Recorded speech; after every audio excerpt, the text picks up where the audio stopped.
70 साल के बाद यहां कोई दूसरा स्पीकर होगा और कोई दूसरी ऑडियंस रहेगी, हम में से कोई भी नहीं होगा। बात यह नहीं कि हम एक दिन मर जाएंगे, बात यह है कि जब तक मरे नहीं तब तक जिए कैसे। मरना तुम्हारे हाथ में नहीं है, जीना तो तुम्हारे हाथ में। और इसीलिए इस बात का कभी भी, ये जो बातें होती है, अरे क्या लेकर के आए थे और क्या लेकर के जाएंगे, ऐसी बातों पे कभी भी विश्वास नहीं करना है। बहुत ही नकारात्मक चीज है। आज मैं कुछ चीजें तुमको बताऊंगा जो नॉर्मल सोच से अलग है। कभी भी इस बात पे कोई अगर बोले तो वहां से उठ करके चले जाओ कि अरे क्या लेकर के आए थे और क्या लेकर के जाएंगे। अरे माना कि लेकर के कुछ नहीं आए थे, पर लेकर के बहुत कुछ जाना है। भौतिक रूप में नहीं, भौतिक रूप में नहीं, लेकर के बहुत कुछ जाना है। और एक और चीज आपको बता के मैं जा रहा हूं अभी, the only things you take with you when you die, the only things you take with you when you die are the things which you leave behind. आप मरने पर अपने साथ वही लेकर के जाते हैं जो आप इस धरती पर छोड़ के जाते हैं। अरे जो छोड़ के जाओगे ना वही लेकर के जाओगे। अरे कैसे दोस्त छोड़ करके जा रहे हो, कैसे बेटे बेटी छोड़ करके जा रहे हो, कैसी कंपनी छोड़ करके जा रहे हो, कैसे रिश्तेदार छोड़ करके जा रहे हो, कैसे दोस्त छोड़ करके जा रहे हो, और सबसे बड़ी बात कैसी यादें छोड़ करके जा रहे हो। तुम्हारे आने और जाने के दरमियान इस धरती पर जो हो जाता है वो तुम छोड़ करके जाते हो। तुम्हारे बल्ला थामने और तुम्हारे बल्ला छोड़ने के दरमियान 100 इंटरनेशनल सेंचुरीज बन जाती है, वो तुम ले करके जाते हो अपने साथ, जो तुम छोड़ करके जाते हो। तुम्हारे इस धरती पर आने और जाने के दरमियान आप 80 साल रहते हैं, पर इस दरमियान एक देश आजाद हो जाता है, आप अपने साथ वो लेकर के जाते हो। इस धरती पर आने और जाने के दरमियान मैं 10 लाख लोगों को, 10 करोड़ लोगों को ट्रांसफॉर्म करके जाऊंगा। वो 10 करोड़ ट्रांसफॉर्म्ड लोग जिनको मैं छोड़ करके जाऊंगा वो मैं अपने साथ लेकर के जाऊंगा। वो जो अनेक गिनीज रिकॉर्ड्स के सर्टिफिकेट्स मेरे नाम पे जो बनेंगे, ये तो सिर्फ पहला सर्टिफिकेट है, जो अनेक और सर्टिफिकेट बनने वाले हैं वो मैं अपने साथ लेकर के जाऊंगा। कभी मैं इस बात को ना मैंने माना कि क्या लेकर के आया था, क्या लेकर के जाऊंगा, ना कभी आप खुद इस बात को कभी मानना। अरे बहुत कुछ लेकर के जाना है, बहुत कुछ लेकर के जाना है। अच्छा एक बात बताओ, ओके आप सामने बैठे हो, टी शर्ट, राइट, यस आप, यस। अच्छा मुझे बताओ कितने साल जिंदा रहोगे, किस उम्र में तुम्हारी मृत्यु होगी? हाँ, किस उम्र में तुम्हारी मृत्यु होगी? 100 तक? ओके, चलो और कोई मुझे बताएगा किस उम्र में नॉर्मली मृत्यु हो जाती है लोगों की, शारीरिक मृत्यु। अब हम दूसरे मृत्यु की बात कर रहे हैं, डेथ ऑफ दी बॉडी। कितने साल? कितना? 65? ओके, किसी ने कहा 65, किसी ने कहा 100, और कोई और जवाब? 90? ओके, चलो 90। ओके, मैं बता रहा हूं, सही है, आप में से कोई भी गलत नहीं है। और ये आपकी इस कल्पना की उड़ान है कि आपने 100 का नंबर कह दिया, आपने 90 का कह दिया, जबकि परसों तक की भी कोई गारंटी नहीं है, न मेरी ना आपकी। बजा लो ताली एक बार, वेरी गुड। और मैं आपकी तारीफ करता हूं जो आपने 100 कहा। अरे परसों की गारंटी क्या? आज रात का खाना हम खाएंगे कि नहीं खाएंगे, इस बात की गारंटी है क्या? सांस अंदर जाएगी कि नहीं जाएगी पता नहीं, सांस बाहर जाना निश्चित है। आखिरी सांस जो रहती है वो बाहर जाती है, और कब हमारी आखिरी सांस लिखी गई है वो हमको पता नहीं है। इसलिए ये कभी नहीं कहना कि यार मौत तो कभी भी आ जाएगी फिर मैं ये करूं। अरे पता है क्या मौत कब आएगी? हो सकता है अभी 2 घंटे में आ जाए, हो सकता है 40 साल के बाद में आए। मैं अपनी तैयारी 40 साल की करूं ना। हो सकता है कि अगले महीने ही मेरा जो है रोड पे एक्सीडेंट हो जाए और मैं खत्म हो जाऊं, पर अगर नहीं हुआ तो? हो सकता है कि अगले महीने मुझे कैंसर हो जाए और 6 महीने में मेरी मृत्यु हो जाए, पर अगर कैंसर नहीं हुआ तो? हो सकता है कि मैं किसी हवाई जहाज में जा रहा हूं और जैसा कई हवाई जहाजों के साथ होता है, वो समुद्र में डूब के लाश का भी पता न चले। ये हो सकता है मेरे साथ, पर अगर नहीं हुआ तो? मेरी तैयारी तो यही होनी चाहिए ना कि अगर नहीं हुआ तो और मैं आपको बता के जा रहा हूं कि मेरी जो जिंदगी की तैयारी है, मैं मरने वाला हूं 105 की उम्र में, 105। मेरी तैयारी 105 साल की है और अभी इस साल मैं 45 का हो जाऊंगा, 60 साल मेरे बाकी हैं अभी। 60 years I am going to live more, at least मेरी तैयारी तो है ही पूरे 60 साल जीने की। और अभी जो एनर्जी आप मेरे में देख रहे हैं, अगले साल ये एनर्जी और बढ़ेगी, क्योंकि जब अगर मुझे 105 साल जीना है तो 57 की उम्र में मैं तो कच्ची कली रहूंगा, क्योंकि मेरी आधी उम्र अभी बाकी रहेगी। क्योंकि हो सकता है कि अगले साल मुझे कुछ हो जाए, पर अगर नहीं हुआ तो मेरी तैयारी तो 105 साल की रहेगी ना।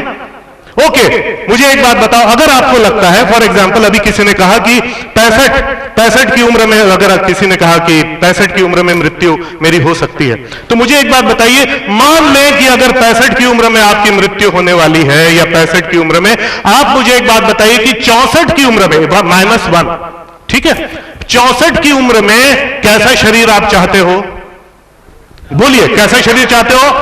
स्वस्थ शरीर चाहते हो? ओके, स्वस्थ शरीर चाहते हो। ओके, अपने विचार कैसे चाहते हो? सोचने समझने की शक्ति, पढ़ने की शक्ति कैसी चाहते हो? अच्छा, अपना काम सब खुद कर लेना चाहोगे कि बिस्तर पे पड़े रहना चाहोगे? ओके, तुम्हारा दिमाग कैसे काम करना चाहिए? बेहतरीन ढंग से काम करना चाहिए। ओके, तुम्हारा कुछ कर गुजरने का जो है तरीका, नई नई चीजें का जज्बा जो है वो वैसा का वैसे ही रहेगा, वैसे ही रहेगा। नई नई चीजें सीखते रहोगे, नई टेक्नोलॉजी। तो मुझे एक बात बताओ, अगर 64 की उम्र में तुम्हारा शरीर ऐसा रहेगा, तुम्हारे विचार ऐसे रहेंगे, तुम्हारे नई नई चीजें सीखने की जो है ललक वैसी रहेगी, बीमारियों से दूर रहोगे, अपना काम सब खुद करोगे, अगर 64 की उम्र में, तो 65 की उम्र में मृत्यु होगी क्या? नहीं होगी, नहीं होगी ना। अगर 64 की उम्र में ऐसे रहोगे तो कम से कम 20 साल और जियोगे, और इसी प्रकार से 20 साल जो तुमको अभी लग रहा है उसमें 20 साल प्लस कर दो, और उसी प्रकार से मैं इस नंबर पे पहुंचा हूं कि मैं 105 की उम्र तक में जीऊंगा।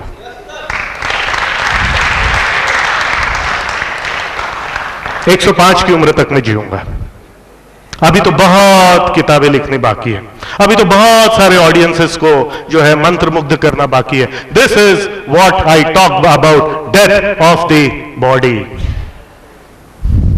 Death of the body. मौत कैसी चाहोगे, उससे तुम्हारा डिसाइड होगा कि जिंदगी अपनी कैसी बिताओगे। एक एक्सरसाइज आपको देता हूं, आज जाकर के घर में जाकर के करना। कल संडे है, ठीक है, कल संडे है, जाकर के ये एक्सरसाइज करना। आपकी उम्र अभी कितनी भी हो, आप में से कुछ तो बहुत यंग लड़के हैं, मैं आपको मौत का एक नया तरीका सिखा रहा हूं। मौत एक नेगेटिव चीज नहीं है, मौत में एक नशा है। एक बात, अगर और आप में से जो कुछ ग्रोन अप है, आप में से अगर कोई आज 60 साल के हैं, 65 साल के हैं, 70 साल के भी हैं, तो भी आप ये एक्सरसाइज कीजिए। इसको बोलते हैं डेथ बेड 80 ईयर्स। अज्यूमिंग कि आपकी जो है मृत्यु शैया पर आप पड़े हुए हैं, 80 या 85 या जिस भी उम्र में, मैं 105 साल का सोचता हूं कि जब 105 साल की उम्र में जब मैं मृत्यु शैया पर पड़ा हुआ हूं और मेरे सभी चाहने वाले मेरे आसपास खड़े हैं, और सब अगर 3-3 वाक्य मेरे बारे में बोलते हैं, 4-4 वाक्य मेरे बारे में बोलते हैं, तो वो कौन से वाक्य मेरे बारे में बोलेंगे? मेरे जो एम्प्लॉइज हैं मेरे बारे में क्या बोलेंगे? मेरी जो बेटी है वो मेरे बारे में, मैं क्या चाहता हूं कि वो बोले? मैं मृत्यु शैया पर पड़ा हूं तो मेरी वाइफ, मैं क्या चाहूंगा कि वो मेरे बारे में बोले? क्या मेरी तमन्ना है कि मैं ये सुनना चाहूंगा उन अंतिम क्षणों में उस पत्नी से, उस बेटे से, उस बेटी से, उस भतीजे से, उस पेशेंट से, कुछ उस ऑडियंस के इससे मैं क्या सुनना चाहूंगा, और क्या सुनना चाहूंगा वो आप लिख लीजिए। वो आप, हमारे ऊपर है कि उसको किस लेवल पे हम ले जा करके छोड़ दें, कि किस तरीके से हमको याद करें। स्पिरिट का अर्थ, आध्यात्म का अर्थ कोई बहुत बड़ा नहीं है दोस्तों। हमारे शरीर छोड़ करके हम जो हैं वो हमारा आध्यात्म है। आज मैं शारीरिक रूप में आपके सामने हूं, आज जब आप घर जाएंगे और मैं आपके सामने नहीं रहूंगा, आप किस तरीके से मुझे याद करेंगे? ये मेरी स्पिरिट आपके साथ में रहेगी, ये मेरा आध्यात्म आपके साथ में रहेगा। तो ये जो है ये तीसरे तरीके का है। इसलिए हमेशा बड़ा सोचो। ये कोई नई बात मैं नहीं कह रहा हूं, हम सब ने सुना है ना, बड़ा सोचो, think big, think big, think big, बड़ा सोचो, बड़ा सोचो। विश्व के ही लेवल पे सोचना है अपने को, कोरबा राज्य और राष्ट्र के लेवल पे तो सोचना ही नहीं, हमको विश्व के ही लेवल पे सोचना। मैं तो सोचता हूं, आप हंसो, आप जमीन पे लोट लोट के हंसो, आप मेरा मजाक उड़ाओ, आप मेरे पे अंडा फेंको, टमाटर फेंको, लेके तो नहीं आए हो ना कोई, लेके तो नहीं आए हो ना आप। मैं तो बड़ा ही सोचूंगा, और मैं बड़ा कितना सोच रहा हूं, मैं वाकई बड़ा सोच रहा हूं कि नहीं सोच रहा हूं, ये मुझे कैसे पता चलेगा, ये आपको बता। अरे बड़ा सोचना तो सब बोलते, अरे बड़ा सोचो, बड़ा सोचो, विश्व के स्तर पे सोचो। बड़ा सोचो मतलब क्या, मैं क्या वाकई उतना बड़ा सोच रहा हूं कि नहीं सोच रहा हूं, ये मुझे कैसे पता चलेगा। इसका जानने का एक बहुत आसान तरीका आपको मैं बता रहा हूं। If people are not laughing at your goals are not big enough.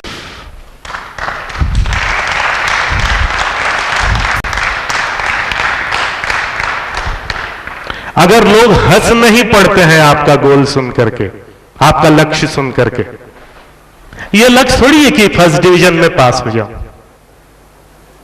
लोग हंसेंगे क्या इस पे? नहीं हंसेंगे। अगर लोग हंस नहीं रहे हैं, जब मैंने पहली बार कहा था कि मैं गिनेस वर्ल्ड रिकॉर्ड बनाऊंगा, लोग हंसे, मेरे को समझ में आ गया बड़ा है।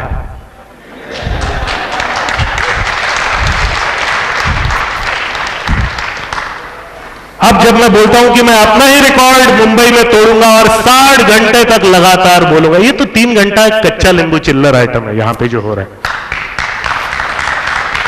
मेरी एनर्जी तो अभी बढ़ती जाएगी, 3 घंटे के अंत में मैं अपने एनर्जी के पीक पर रहूंगा। अब जब मैं बोलता हूं कि ये तो रिकॉर्ड सिर्फ 49 आवर्स का बना, 49 घंटे का बना, मैं 60 घंटे का नया गिनेस विश्व रिकॉर्ड बनाऊंगा, लोग फिर हंसे, मेरे को समझ में आ गया बड़ा है।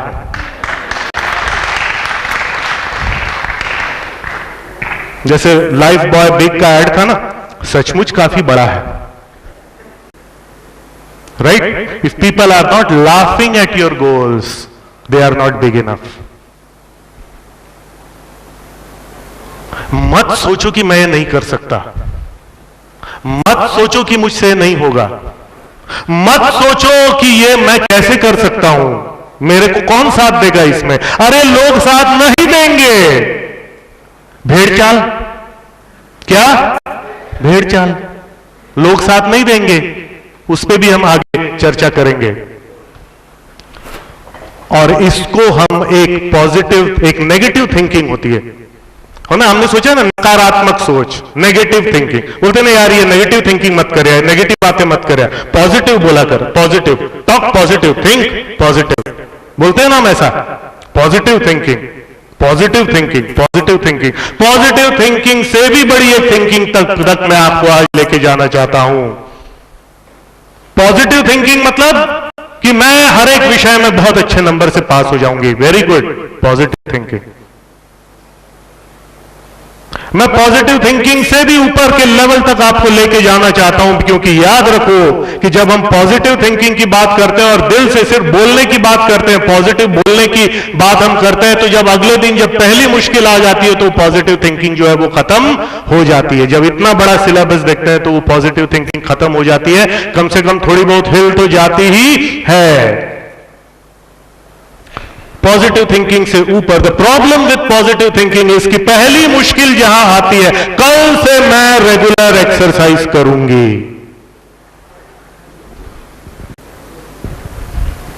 कल से रेगुलर एक्सरसाइज चालू, कल से सिगरेट बंद, कल से गुटखा बंद, पॉजिटिव थिंकिंग। कल से मैं सुबह 5:30 बजे उठ करके पढ़ाई करूंगी। कितनी बार हो गया ये इतिहास, कितनी बार दोहराया गया? ये पहली बार जब पहली कोई मुश्किल आती है अगले दिन सुबह, तो वो पॉजिटिव थिंकिंग चली जाती है दूर। पॉजिटिव थिंकिंग के ऊपर वाली लेवल की एक थिंकिंग तक मैं आपको लेके जाना चाहता हूं, जिसको बोलते हैं पॉसिबिलिटी थिंकिंग। और पॉसिबिलिटी थिंकिंग ये कहती है कि आज जो करना असंभव है उसको मैं संभव कैसे ना, पॉजिटिव थिंकिंग से भी बहुत एक ऊपर लेवल तक आप लेके जाना चाहता हूं। सीधा असंभव को संभव कर लेने की चीजें जो मैं आपको बताना चाहता हूं, ये इसको बोलते हैं पॉसिबिलिटी थिंकिंग। क्या बोलते हैं? Possibility thinking. Positive, negative thinking की तो हम बात ही नहीं करेंगे।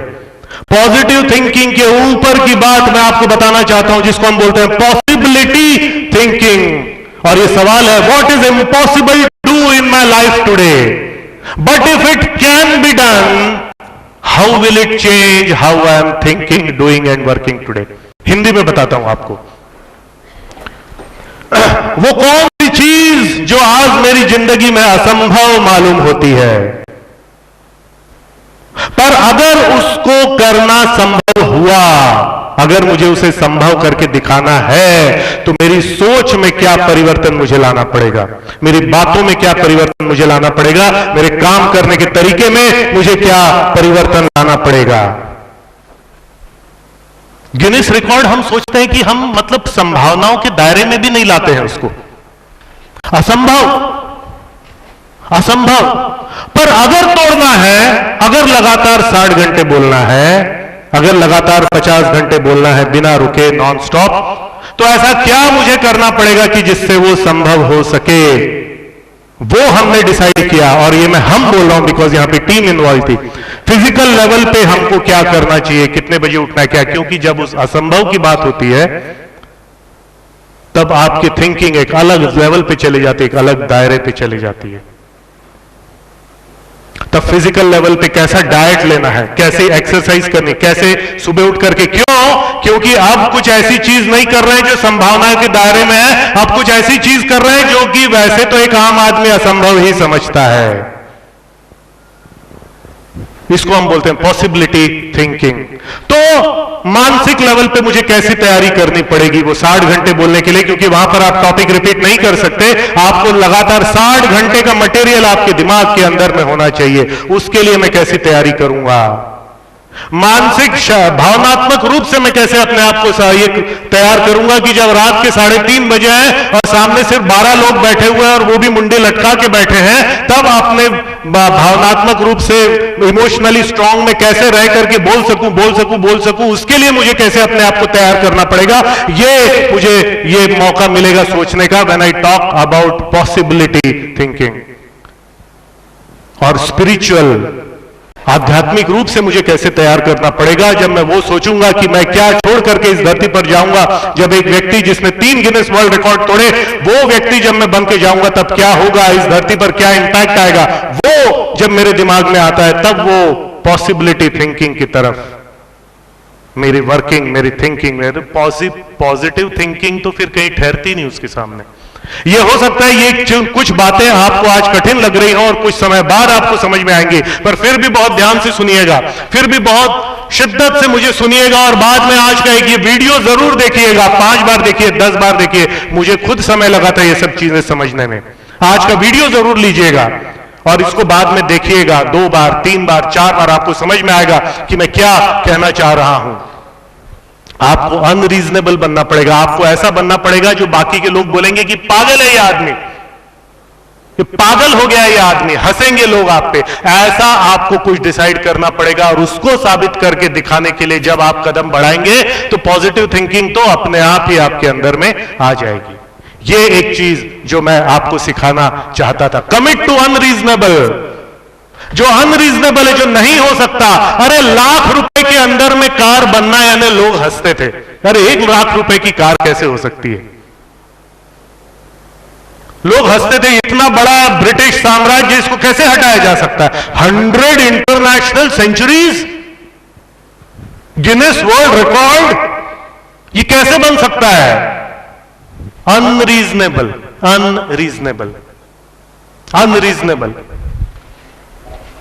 जिसका कोई सेंस नहीं बनता, जिसको कोई अनरीजनेबल, मतलब ये जो है रीजनिंग में नहीं आता, इसका कोई लॉजिक नहीं होता है, पर वो बोलता है कि मैं करूंगा। ये असंभव है ना, मैं अगर संभव करना है इसलिए मुझे क्या, 1 लाख रुपए के अंदर की कार असंभव है ना, पर अगर मुझे संभव करना है तो मुझे क्या करना पड़ेगा, मैं वो करूं।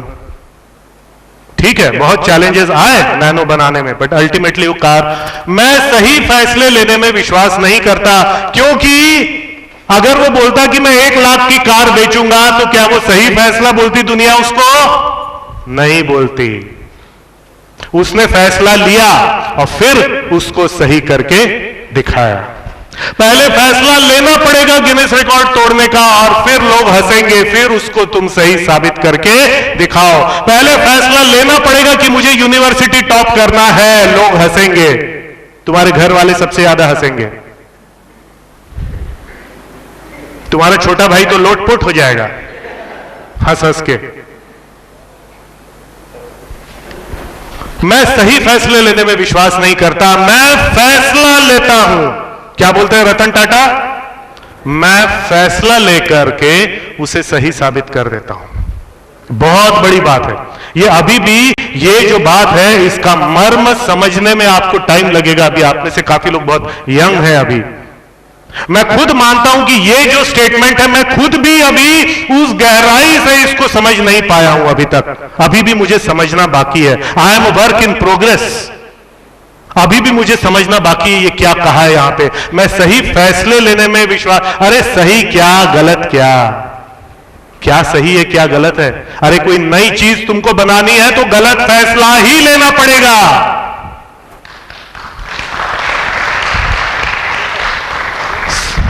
सही कुछ नहीं होता, गलत कुछ नहीं होता। सही और गलत हमको साबित करने वाली जो बात है वो होती है ये।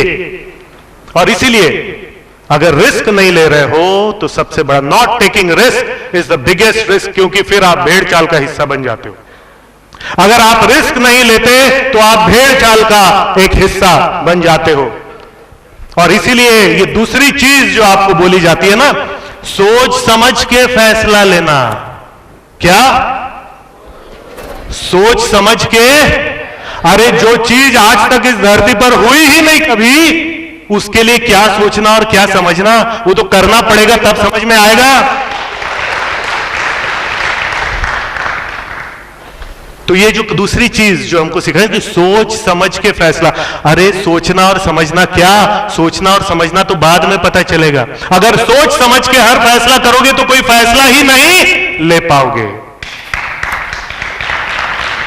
अरे कूद पड़ो, बोलो मैं ये करूंगा, बोलो 100 करूंगा, वैसे तो 30 कर रहे हो, वैसे तो 30 कर रहे हो, जो भी है, सॉरी, वैसे तो 30 कर रहे हो, बोलो 100 करूंगा, उस चक्कर में 80 तक तो पहुंचोगे। पर फैसला तो लेना पड़ेगा 100 का। उसमें कोई सोचने और समझने की बात नहीं होती है, क्योंकि अगर आप वो कर रहे हो जो आज तक किसी ने नहीं किया, तो जब कोई केस स्टडी नहीं है, जब हमें पता ही नहीं कि वो चीज कैसे की जाती है, तो उसके लिए क्या सोचना और क्या समझना? अरे कुछ नहीं, जस्ट करने के लिए कूद पड़ो। अगर कुछ ऐसा, अगर 1 लाख रुपए की कार बनानी है तो सही सोचना क्या और समझना क्या? कुछ है क्या सोचने और समझने के लिए? सिर्फ करने के लिए होता है। तो जस्ट कूद पड़ो और पब्लिकली उसको डिक्लेयर करो। Declare it publicly. डरना नहीं कभी। फियर, डर, फियर, डरना नहीं कि कैसे बोल दूं, कैसे कर लूं। ऐसे ही एक पब्लिक सेमिनार में मैंने कहा था कि मैं गिनेस वर्ल्ड रिकॉर्ड तोड़ने वाला हूं। फियर का मीनिंग क्या है आपको पता है? फियर मीन्स डर। फियर नाम सुना है ना? Fear, FEAR, fear. फियर का मीनिंग है false evidence appearing real. Fear का मीनिंग है false evidence appearing real. Fear, FEAR। डरोगे, सोचोगे। सोचना समझना बेसिकली तुमको डराता है। सोचा समझा वो जाता है जो पहले कई लोगों ने किया है, उसके बारे में सोचा समझा जाता है। कुछ नया कर रहे हो जो आज तक किसी ने नहीं किया, तो क्या सोचना और क्या समझना? कुछ है क्या सोचने और समझने के लिए? कुछ नहीं, जस्ट डू इट। और इसमें जो डर लगेगा, याद रखो कि जिस बात से डर लग रहा है, ग्रोथ उसके पीछे छुपी हुई है, प्रगति उसके पीछे छुपी हुई है। जिस बात को करने से मन कतराता है, तुम्हारी डेवलपमेंट उसके पीछे छुपी हुई है। जिस बात को करने से डरते हो, डर के पीछे तुम्हारी जो है डेवलपमेंट छुपी हुई है, तुम्हारी ग्रोथ छुपी हुई है, तुम्हारा प्रोग्रेस उसके पीछे छुपा हुआ है।